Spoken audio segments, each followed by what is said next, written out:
এই মিক্সারগুলো লাগানো অনেক সহজ আবার অনেক কঠিন। সহজ হবে যখনই আপনি বুঝতে পারবেন এখানে কোন মিক্সারটা বসবে। এই মিক্সারগুলোর মধ্যে কিন্তু অনেক রকম আছে।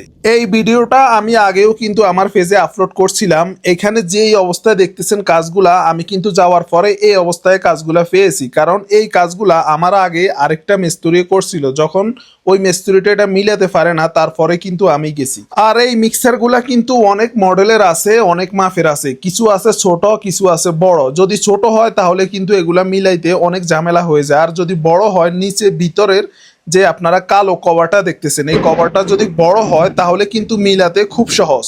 তো এই কাজটা করার আগে আপনারা যখন তেসিস করবেন, ওয়ারিং করার সময় কিন্তু যদি এই খাল্লারটা আপনার কাছে থাকে, তাহলে এই খাল্লারটা কিভাবে বসবে আপনারা খুব সহজে বুঝতে পারবেন। তো আপনারা যেখানেই কাজ করেন, এটা বড় আছে ছোট আছে, সৌদি যদি আগেই এই ফিটিংসটা কিনে আনে তাহলে কিন্তু তেসিস করতে আপনার জন্য অনেক সহজ হবে।